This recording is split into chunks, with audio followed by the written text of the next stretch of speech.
year of our Lord 991, a menacing fleet approached the coast of East Anglia.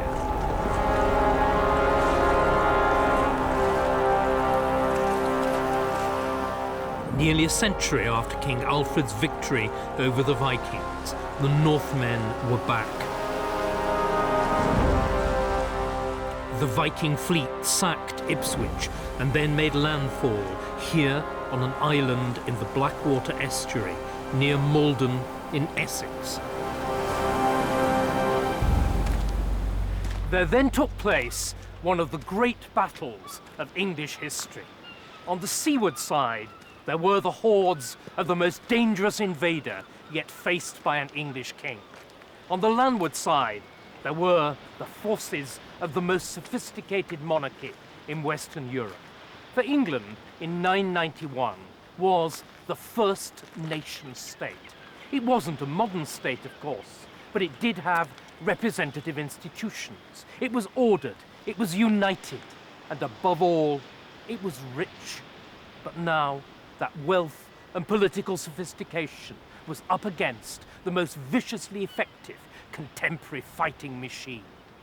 Could it survive?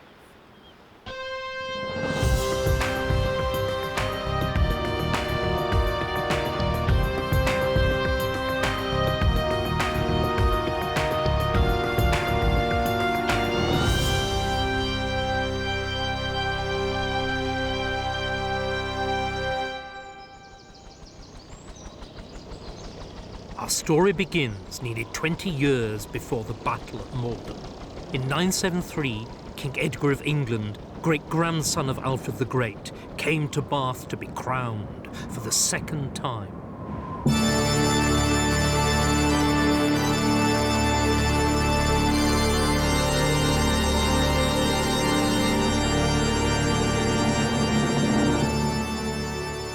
His second coronation celebrated the fact that Edgar had managed to establish his leadership over the whole island of Britain.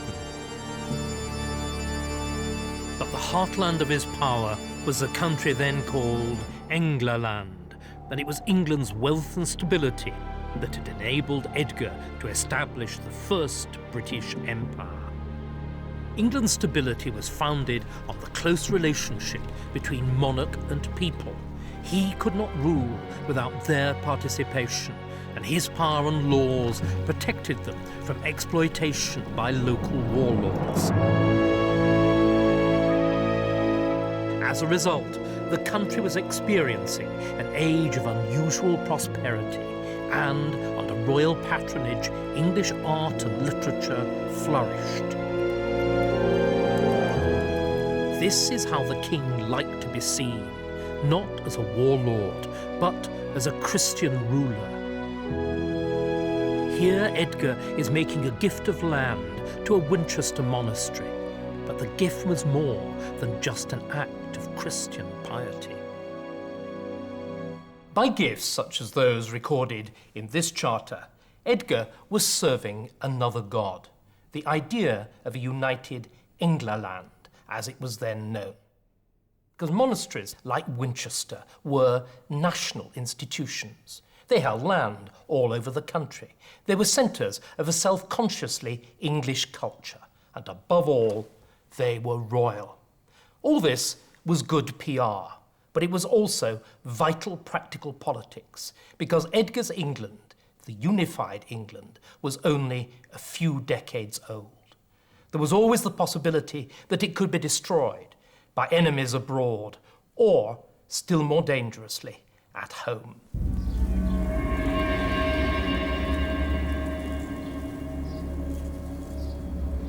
Only 2 years after the ceremony at Bath, Edgar died, and immediately there was trouble. At that time, for all the political sophistication of England, there were no fixed rules of succession. Fatally, Edgar had 2 surviving sons. The elder was crowned king, but just 3 years later, he was attacked and killed by his own brother's henchmen here at Corfe.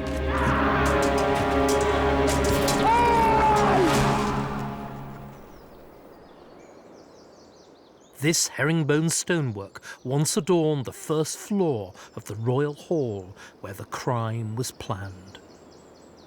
The murder brought to the throne the dead man's half-brother, a man who is remembered today as one of the worst kings ever to wear the crown.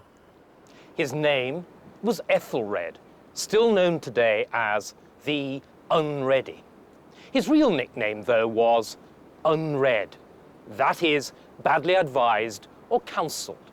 It's a pun on his own name of Ethelred, meaning noble counsel, and it's a product of hindsight, first appearing almost a century later. It's also, at least for the earlier decades of the reign, unfair. England in the 990s enjoyed something of a golden age of church building and of legal and administrative reform, and this despite the reappearance of the Danish raiders. They'd been almost too much for Alfred the Great himself. How would Ethelred the Unread fare?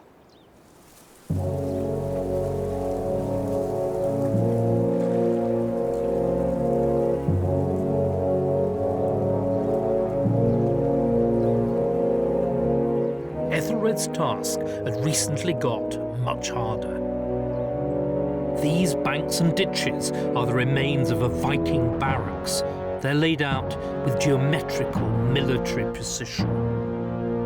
The barracks were built by the Danish king to impose his will on his own people, and they are a potent symbol of a tough new professionalism which now characterized the Viking world.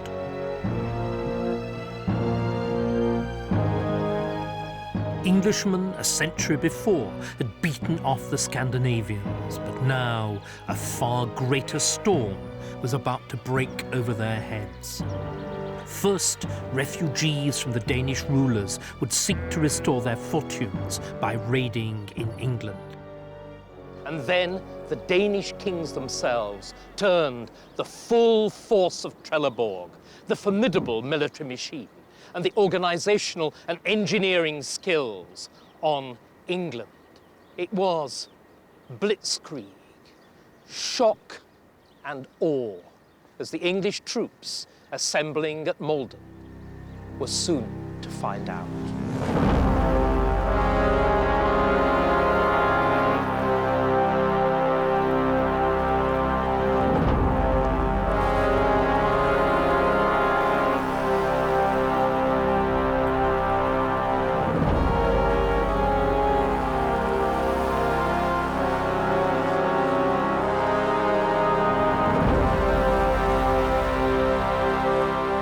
From their base on the island near Malden, the Viking fleet threatened the whole of eastern England. The Danes' first move was to send a messenger to the English demanding money with menaces.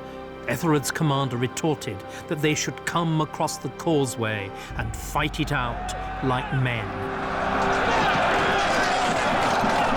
The English were defeated, but not for the last time. The defeat became the stuff of legend and of literature, the subject of a famous Anglo-Saxon war poem, which encapsulates exactly the Dunkirk spirit of the English warriors.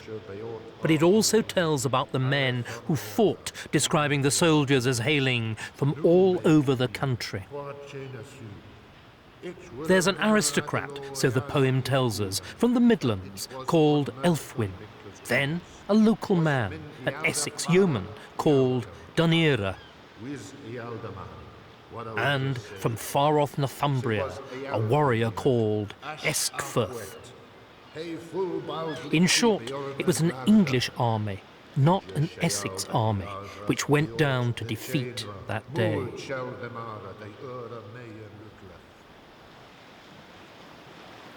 So, every region of England is represented in this roll call of the army, and each rank of society, from the top almost to the bottom.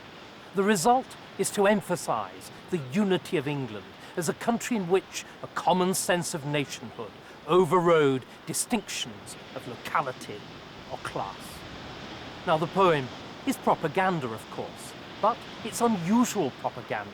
at a time when, in most of Europe, horizons were much narrower, and loyalty to a local warlord came first and last.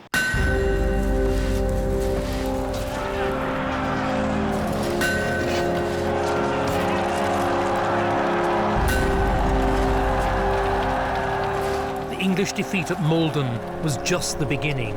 For the next 10 years, it seemed that nothing would stop the Danes.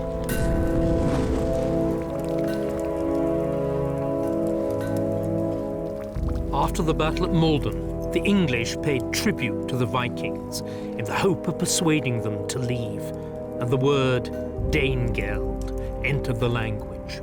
The wealth of Aengla land, built up in the years of peace, began to drain across the North Sea.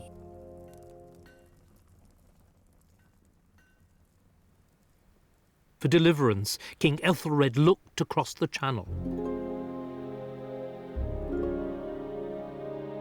In 1002, the king married Emma, sister of the Duke of Normandy. Normandy was named after its conquerors, the Northmen. It was, in effect, a Viking province in France. Ethelred hoped that this alliance would stop the people of Normandy from helping their Danish cousins. But in his new queen, Ethelred may have been getting more than he bargained for.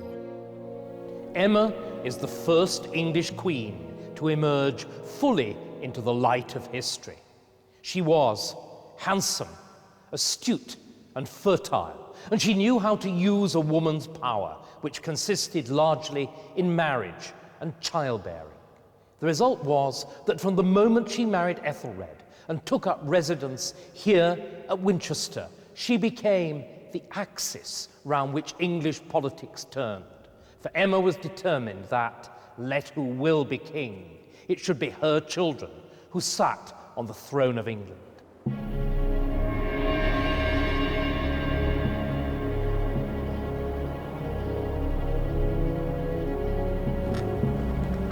But Ethelred would need more than a marriage alliance to survive.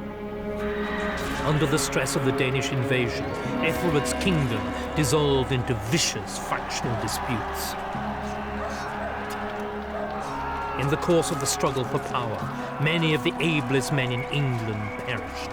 The fragile unity of Maldon was shattered.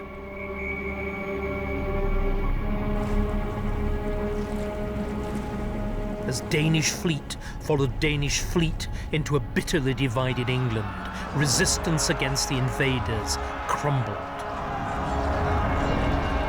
By 1014, King Ethelred had been driven into exile in France. Just 40 years after the glory days of King Edgar, it seemed that all hope for the House of Wessex was gone. Now the Danish King Sweyn had taken the throne of England.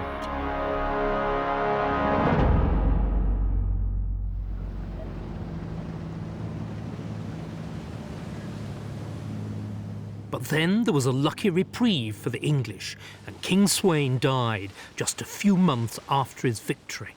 The crisis that followed highlights the resilience and the sophistication of the English political system. The surviving English leaders invited Ethelred to return as king, on certain conditions. As a pledge of good faith, he sent his young son Edward as a hostage to London to begin negotiations. The complaints against Ethelred included high taxation, extortion, and the enslavement of free men. By the end of the talks, Ethelred was forced to agree to govern within the rules established by his predecessor. And we can reconstruct the broad terms of the agreement because they were copied into the National Book of Record, the Anglo-Saxon Chronicle. This is the passage in the Anglo-Saxon Chronicle which tells us about those events in 1014. It says that Ethelred would be their faithful lord, would better each of those things that they disliked, and that each of the things would be forgiven which had been done or said against him. Then was full friendship established, in word and in deed and in compact on either side. Embedded here, in the prose of the Anglo-Saxon Chronicle, is the text of the formal written agreement between the king and his people. It is the Anglo-Saxon Magna Carta, but as it's 200 years earlier, it's the true foundation of our political liberties.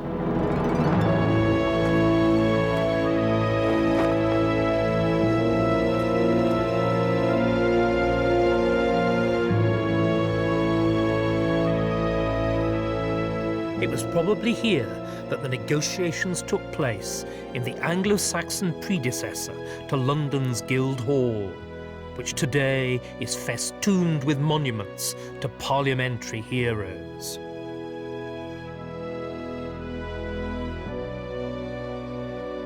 The Agreement of 1014 was the first constitutional settlement in English history, and it began a tradition which descends through Magna Carta, the Petition of Right, and the Reform Acts, right down to the present. But in 1014, of course, there was no guarantee that those constitutional ideas would survive and flourish. There was no guarantee even that England would survive. Indeed, it seemed rather unlikely, for Sweyn of Denmark had a son. His name was Canute, and Canute was determined to win back what he thought of as his inheritance of England. So the struggle with the Danes would continue. Would English freedoms, as well as English independence, be lost?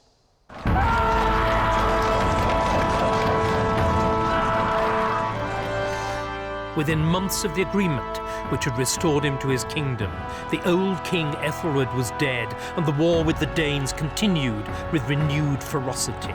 In 1016, Sweyn's son, Canute, smashed the English army and took the crown.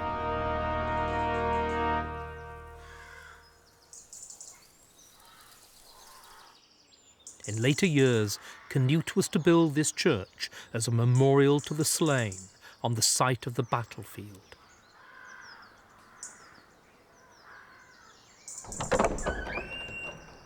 It was a pious Christian gesture. Even so, the English had good cause to fear him.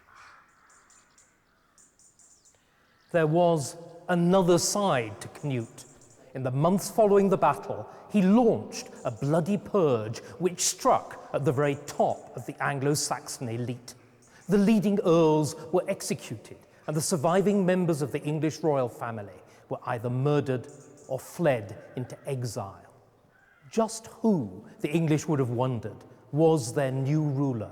A Christian king or a usurping barbarian tyrant?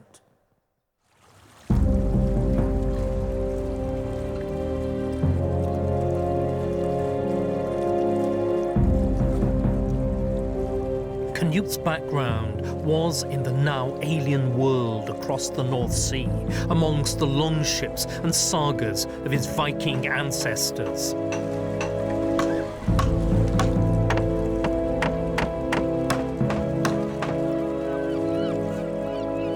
This was a fiercely energetic society which had dispatched Viking fleets right across the North Hemisphere, from Russia perhaps to America. But no Viking career had been as astonishing as Canute's. Canute was the most successful Viking ever. His ancestors had raided England. He conquered it. They had exacted tribute. But as King of England, he controlled English taxes, the English mints, and the English treasury, and he poured out their wealth on his Danish followers. And he did all this whilst he was still a teenager. No wonder his skalds hailed him as the true heir of Ivan the Boneless, the master of the longships, and the greatest Dane of them all. And yet, strange to tell, in England, Canute went native and became more English than the English. Why?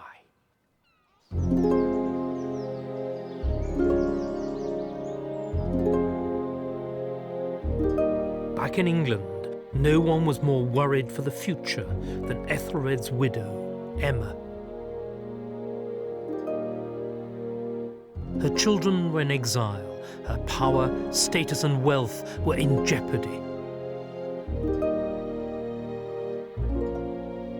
What would she do now that there was a new king in England? Well, she married him. Canute might have conquered England, but Emma, it seemed, had conquered Canute. It might even have been a love marriage, the elegant Norman queen and her bit of Danish ruff. But as usual with royal marriages, the political was more important than the personal, for their marriage symbolized the reconciliation of the English with their Danish conquerors. It helped to neutralize the possible rival claims to the throne of Emma's children by Ethelred. And above all, it marked the seduction and the transformation of Canute himself. Both outsiders, Canute and Emma, found themselves adapting to the English tradition of kingship. This drawing records the gift of a giant gold cross to the new minster in Winchester, that is, to the very same abbey whose charter King Edgar had granted nearly half a century before. Canute is obviously emulating Edgar, and this wasn't just for show. Within 2 years of his victory, Canute had endorsed Ethelred's agreement of 1014, and even his Viking court poets followed the pattern, hailing him as Canute under heaven, the foremost great lord. This is an exact literal representation of the picture here.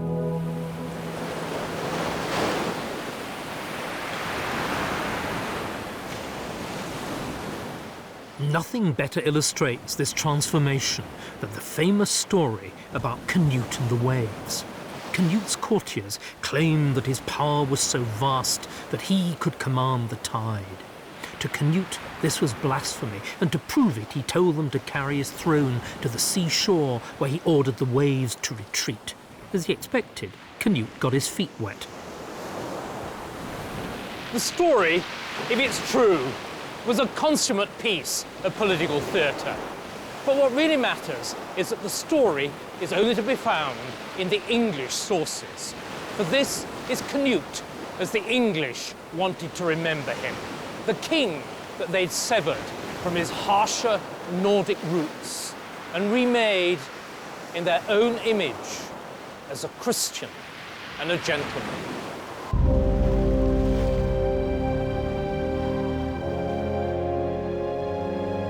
Canute's rule extended wider than any previous king of England to Denmark, Norway, and even to part of Sweden. So he needed to delegate power to trusted Englishmen who ruled whole provinces in his absence. The powers Canute passed down to these earls, as they were called, were immense, and of course the earls themselves had their own plans and ambitions. Here, at Bosham, on the Sussex coast, lay the headquarters of the most resourceful of these men, Godwin, Earl of Wessex. Godwin was quick to attach himself to Canute, and Canute in turn was impressed with his abilities and connections. The result was that Canute made him not only an earl, but the virtual viceroy of the kingdom. He was even married to one of Canute's remote relations. Godwin had reached the headiest heights of English politics. He would not lightly give up what he'd won.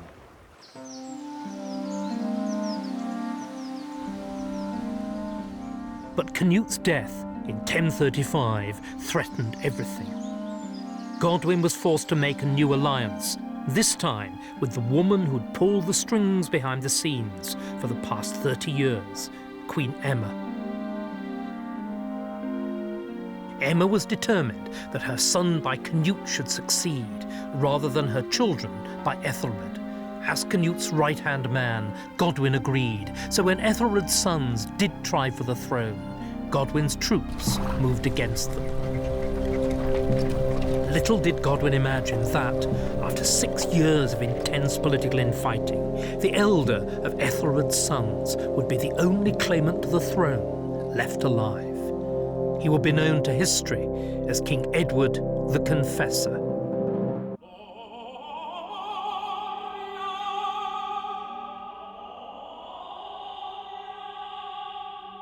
The coronation of Ethelred's son, Edward at Winchester, in 1043 seemed to draw a line at last under the turmoil of the Danish invasions. It marked the return of the House of Wessex, who had ruled in England for more than 3 centuries. In later times, the king would be deemed a royal saint.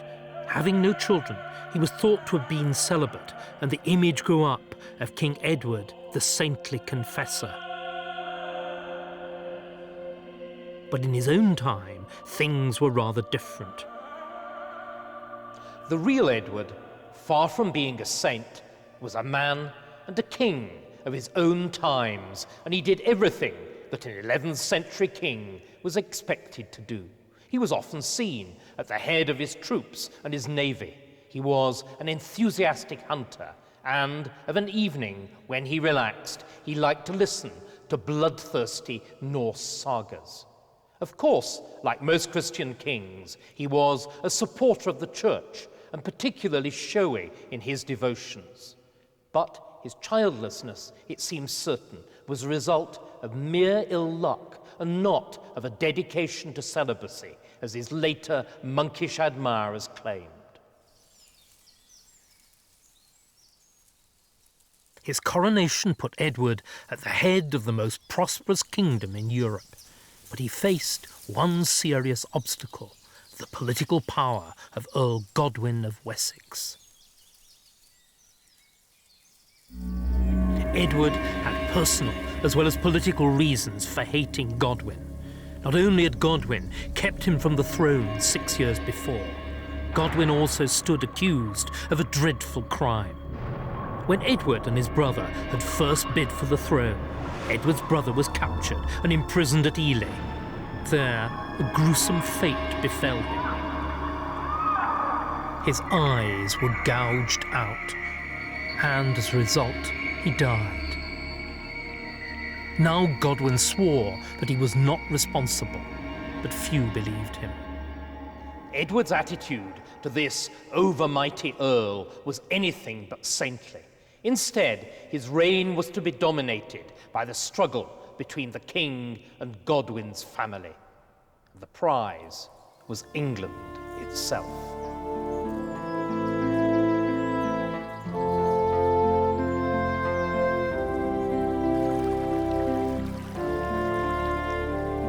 Here, at Deerhurst near Gloucester, was once one of the most important churches in England. It was probably founded in the 8th century. But during the reign of the Confessor, the king gave all its lands away to 2 other monasteries. One was his great new abbey at Westminster. That perhaps we can understand. But the other was in France. What was Edward doing, giving the lands of an English monastery to a French abbey? The answer lies in his struggle with Godwin, because Edward had decided that the solution to Godwin's dominance in England was for him to look abroad to supporters in northern France and Normandy.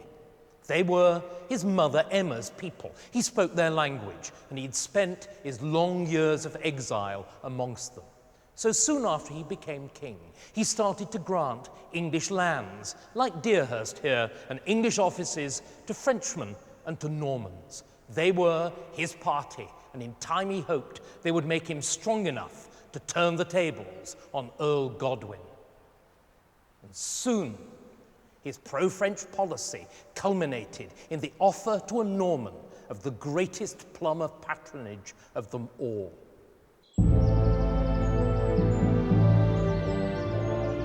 In 1051, Edward sent a messenger to France to his cousin William, the young Duke of Normandy. The message was an offer of the crown of England itself. In retrospect, it looks as though Edward was taking a decision of huge political significance and deciding, no less, that the future of England should be Norman, not Anglo-Saxon. But at the time, it looked very different. For Edward's offer to William was not irrevocable. He might yet have children of his own, and even if he didn't, he could always change his mind about his eventual heir. For wisely, Edward used the great expectations of the succession as a device to manage the politics of the reign. And it was this tactic, not geopolitical strategy, which was behind the offer of 1051. Godwin was too strong, so talking up William as his heir might yet bring down the overmighty Earl a peg or two. And so it proved. The flashpoint came later in the year. After a visit to the king, one of Edward's French followers, Eustace of Boulogne, was returning to France. On reaching Dover, his men put on their armour and roughly demanded food and lodging from the townsfolk. There was uproar.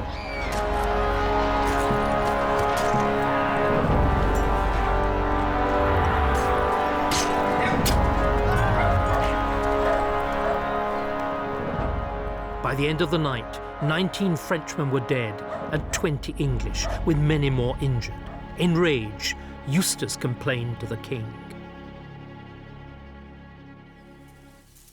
He immediately adjudged Eustace to be the aggrieved party and ordered Godwin to go and punish the men, his own men, of Dover. It was a calculated insult, and Godwin refused.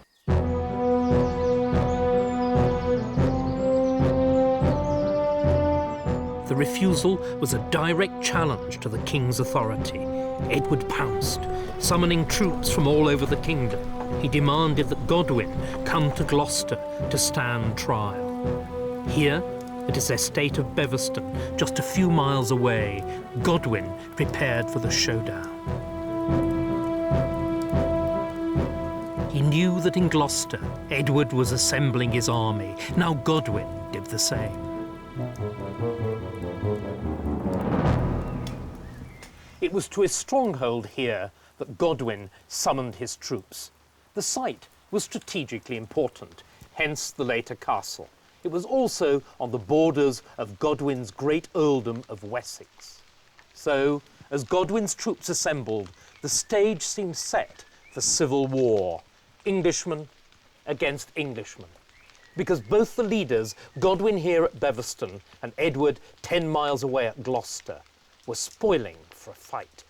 Godwin because victory was his only chance of escaping ruin, and Edward because he thought that at last he'd got his great enemy on the ropes. But the followers of both the king and the earl saw the situation very differently.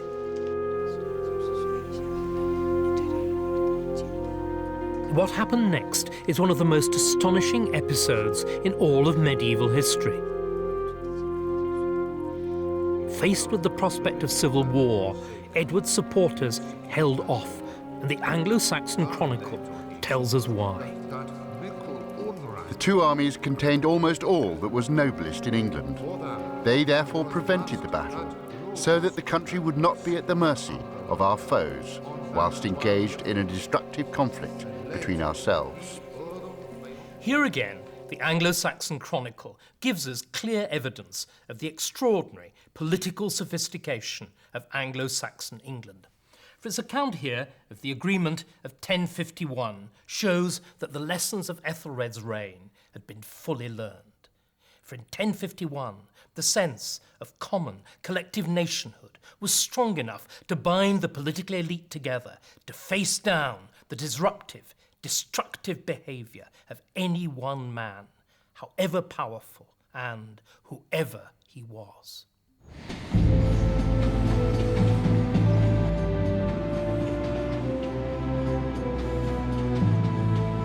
After the standoff at Gloucester, both sides agreed to meet in London.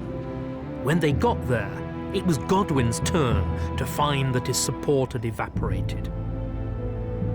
The two sides faced each other across the river, Godwin in his borough of Southwark on the Surrey side, the king ensconced in the Roman city of London itself, the city refortified by his ancestor Alfred the Great. As the messengers came and went across the Thames, Godwin began to realise that the game was up. He'd nowhere to go politically, and he'd nowhere to hide in England either. At last, as his remaining soldiers melted away, Godwin fled into exile. His family went with him. Edward was triumphant. With his people's support, his policy had been successful. He was master in his own house, he felt, and able to put into place the final plank of his pro-French policy. It was then that Norman sources tell us that Duke William of Normandy crossed to England. There he did homage to Edward, a Norman potentate pledging his loyalty to an English king. It was a public display of their close relationship. To William, it confirmed the promise of the crown. But to Edward, it must have seemed that his dominion now spanned not only England, but across the Channel to France as well. But Edward little knew that within months, Godwin would return.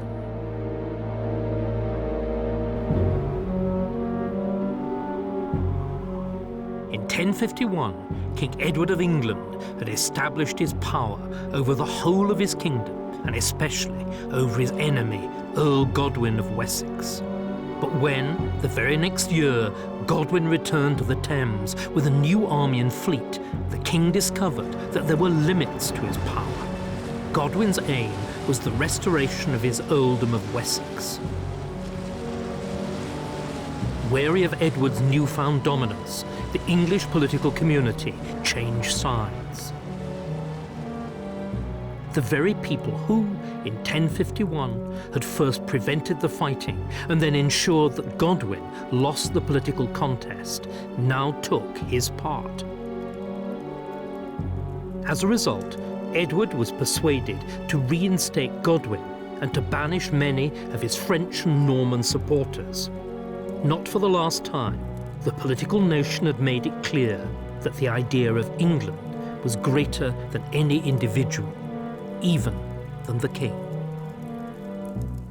None of the big players in 1052 much liked the terms of this compromise, but the broader political community did, because it guaranteed their peace, prosperity, and freedom. And they, not Godwin or Edward, were the real victors of the crisis. The new political settlement lasted for more than a decade. After Godwin himself died in 1055, his place in the kingdom was taken by his children. Harold, his eldest son, inherited his richest lands, the earldom of Wessex. Another son, called Tostig, was made Earl of Northumbria, but his behaviour there was harsh, grasping, and incompetent. After 10 years of Tostig, the people of Northumbria had had enough, and they rebelled in 1065.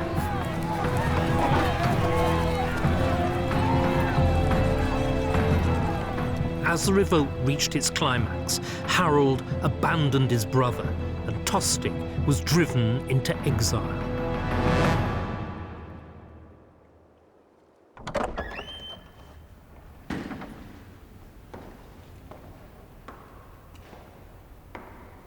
The Northumbrian Revolt was the beginning of the final and unexpected crisis of Edward's reign and of Anglo-Saxon England. The House of Godwin, which, united, had dominated England for the last 50 years, was irretrievably split, and Harold's own brother Tostig had become his most dangerous enemy.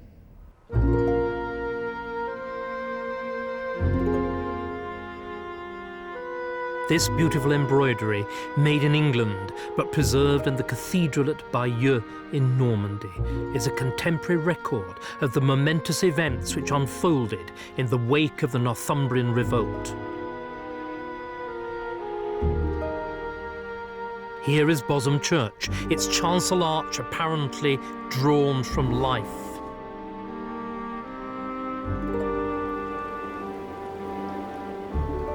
It was from Bosham that Harold apparently embarked on a voyage to France.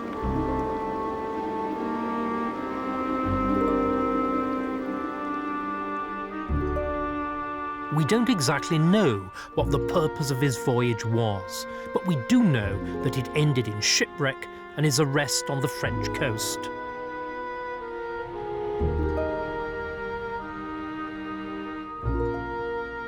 According to the embroidery's designer, as a result of this arrest, Earl Harold found himself swearing on 2 holy relics to help Duke William inherit the crown of England after King Edward's death.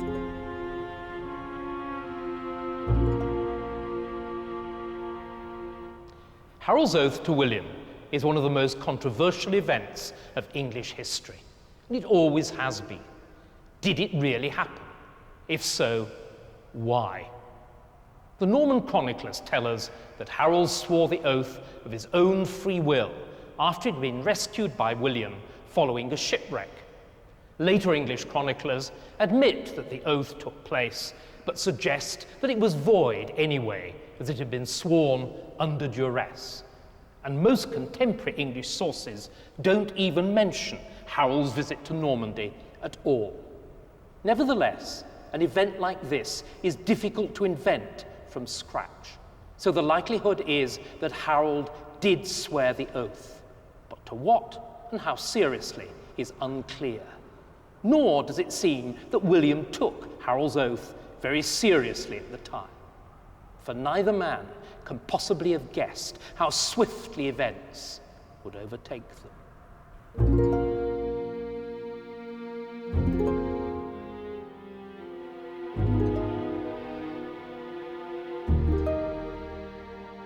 At the end of 1065, just after the consecration of his new abbey at Westminster, King Edward was taken ill. As he lay on his deathbed, Edward had a prophetic nightmare. The troubles of England, Edward was told in his dream, would continue until the trunk of a green tree, which had been cut in two, reunited and bore leaf again. The trunk of the green tree is the House of Wessex, and clearly England was in for a bad time. The story comes from a biography of Edward commissioned by his queen, Edith. Like many such works, the book is bitterly partisan, and it's particularly hostile to Harold. This hostility makes the life's account of Edward's deathbed all the more remarkable, for it says that Edward, as he lay dying, summoned Harold and asked him to look after his queen when he was dead. Did Edward regret his promise to William, and was he giving the crown to Harold? Certainly, that seems to be the implication. 15 years on, the difficulties with Godwin, which had prompted Edward's promise, must have seemed very remote to the old king. After Edward's death, Harold claimed the crown for himself. His move was widely popular, and no one in England opposed his claim. So it was that Harold, Earl of Wessex, was elected and crowned the last Anglo-Saxon king of England. But from the start, Harold was assailed from overseas and from several directions. The King of Norway declared himself rightful king, aided by the exiled and vengeful Tostig. In Denmark, a descendant of Canute did too. And in the south, Duke William began preparations for invasion. The first army to arrive was that of Tostig and the King of Norway. Harold had to abandon his watch against William on the south coast to march north to Yorkshire, where he soundly defeated his brother's forces.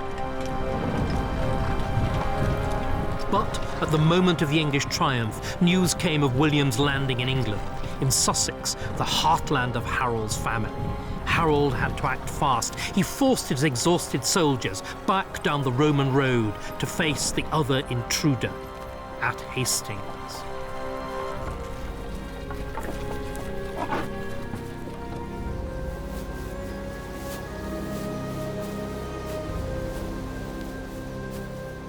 This is where the encounter between William and Harold took place.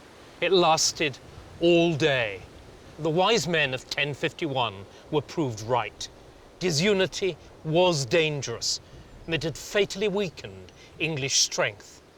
Nevertheless, on the hill behind me here, the English soldiers lined up their shield wall with the same sombre, dogged determination as the men of Malden, and they withstood assault after assault of William's cavalry and archers, until finally they broke.